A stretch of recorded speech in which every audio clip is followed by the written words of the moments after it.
Okay, guys, I'm here for another retro review. Today, we're revisiting our good friends at the World Wrestling Federation, or as it's known now, the WWE. So, for all intents and purposes, this is a WWE video.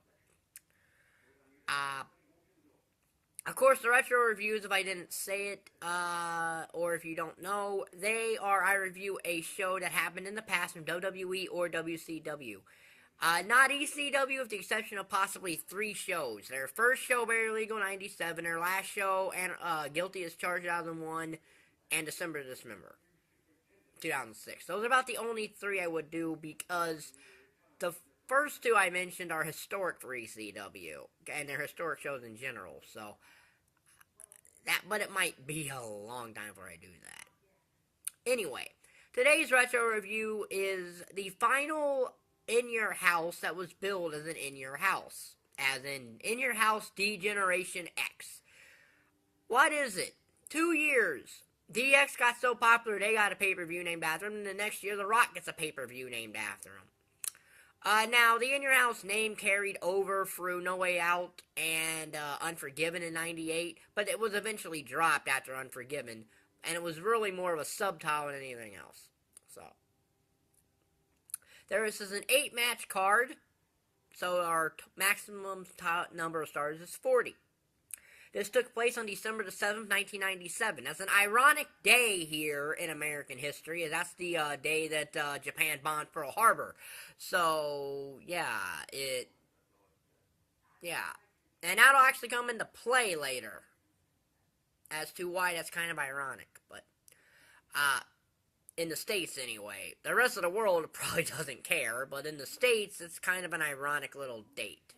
But, and it took place from the Springfield Civic Center in Springfield, Massachusetts.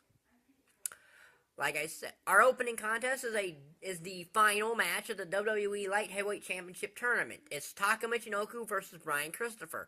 This is an okay match. It's one of the better matches on here.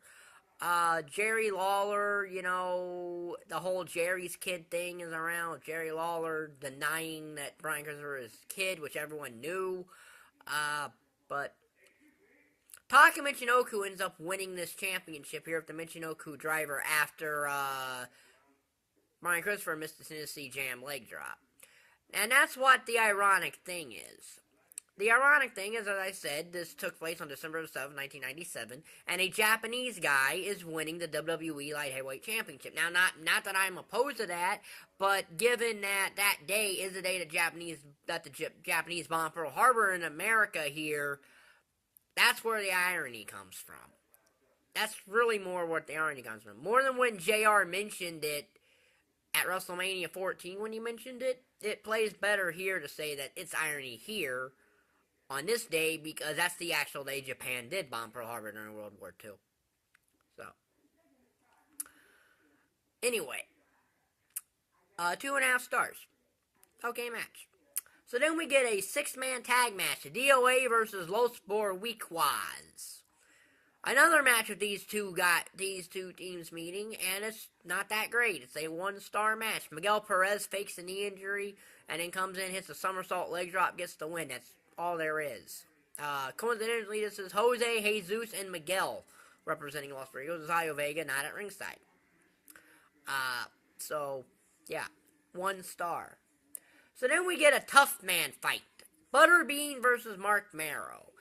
Now, this is basically a boxing match, but Vince can't bill it as a boxing match because he'd have to get an entirely different license to have a boxing match around.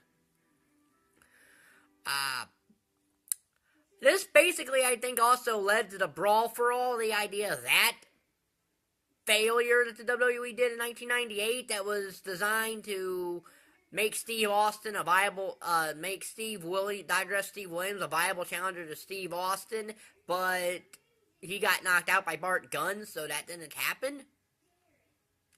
And then Bart Gunn got knocked out in 20 plus seconds at WrestleMania 15, and we never saw him again because of the Brawl for All. Yeah, I think that this was the entire cups of this. And on top of that, I don't really think this belongs on a wrestling show because, again, it should really be wrestling. So if you wanted to do this, put it on Raw, not a pay-per-view. It's a half a star match. Butterbean wins by DQ and Mero goes low. So, half a star. So then we get the WWE Tag Team Championship match. The New Age Outlaws before they were known as the New Age Outlaws. For this purpose, they're Road Dogg and Billy Gunn because they hadn't gotten the New Age Outlaw name yet. I don't think they got that till the Royal Rumble. I could be wrong though. And they're facing the Legion of Doom, the former champions who they had defeated 2 weeks prior. This is a traditional Legion of Doom match in a way. They dominate most of the match, and then the Outlaws, or Road Dogg and Billy, win by DQ when the LOD use Henry Godwin's bucket. Half a star. It's one of those ways where LOD loses, but they don't actually get pinned. LOD only lost by pinfall like a couple times. Very few of their losses are actually by pinfall, so this is one of those times. Half a star here. So then we get a boot camp match. A surprisingly okay boot camp match. Sgt Slaughter versus Triple H. Sgt Slaughter is coming out of retirement to face Triple H in a boot camp match. Sgt Slaughter, for this purpose, for some reason, despite the fact that he had actual music, comes out the music that would later become synonymous with Kurt Angle. That was stock music that became synonymous with Kurt Angle. It was the Patriots music. It got handed out to Sgt Slaughter for this night, and then it went in stock, and Kurt Angle got it. Like I said, for a guy, this is a surprisingly good match, given that Slaughter at this time is retired, and he's 49 years old.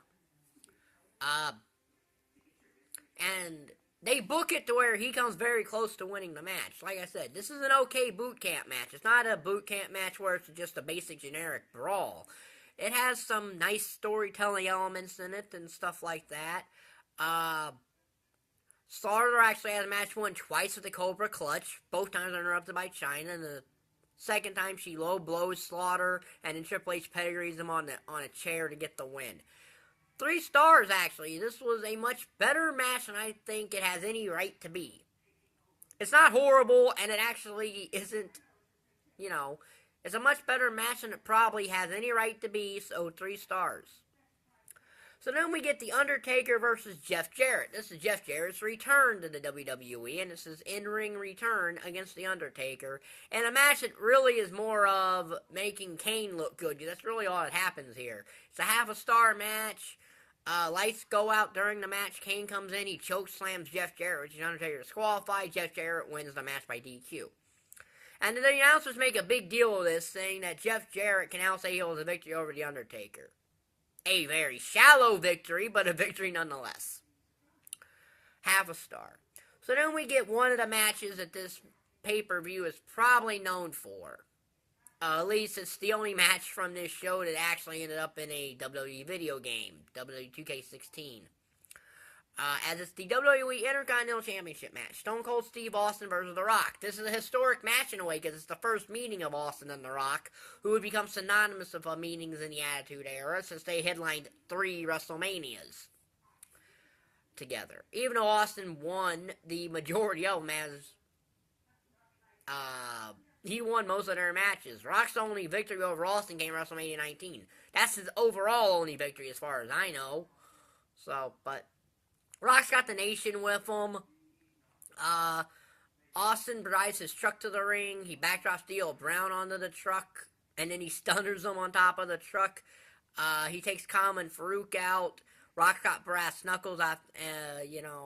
There's a spot where Austin thinks Rock's behind him, and he stuns the referee. Rock gets brass knuckles, goes to hit Austin. Austin counters the brass knuckles, hits the stunner. Now the referee comes in, gets the pin. Austin wins. It's a historic match. I don't think it's as good as some of their matches that they would have. So, I think this is their weakest match. So, in my opinion, it's a 1-star match. I don't think it's bad, but, So then we get the WWE Championship match. Shawn Michaels versus Ken Shamrock. Yes, Ken Shamrock had a WWE Championship match. The closest thing he was probably ever going to get to the WWE title, as I said in King of the Ring 95, mentioning him. He was a novelty act more than anything else in the WWE. He was never going to be a main event player. So, this is only real championship match. where, you know, it's about that. So, this is a 2-star match. It's an okay match. It ends by DQ. 4 matches of half this card end by DQ. That's really something. It ends by DQ when DX interferes. So he gets the win. Michaels is celebrating and is jumped by Owen Hart. Now this would have set up Owen Hart versus challenging Shawn Michaels for the WWE Championship at the Royal Rumble. But Michaels, because this was when he was in his prick stage, Shawn Michaels did not want to work with Owen Hart for the WWE Championship. So Owen Hart inherited Triple H, even though you basically made a very logical storyline reason for Owen Hart to have a championship match. In twofold. One, they mentioned that he was put into had to go see a psychiatrist or something following this. And 2, Shawn Michaels ran the rest of his family out of the company. So, there was a lot of story here that you could have done if Owen Hart and Shawn Michaels at the Royal Rumble 1998. But because Michaels didn't want to work with Owen Hart, it didn't happen. Which makes this attack entirely pointless. So, 2 stars. So this show gets 11 stars out of a possible 40. That's not even a C-. This show is a D+. It's close to being a C-, but not by much.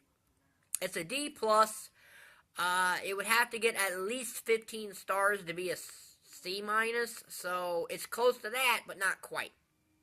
I would suggest, because I think the boot camp match is actually good given what it is. And I would recommend watching it due to Austin and Rock's first match, but other than that, there's nothing really on this show. So, yeah.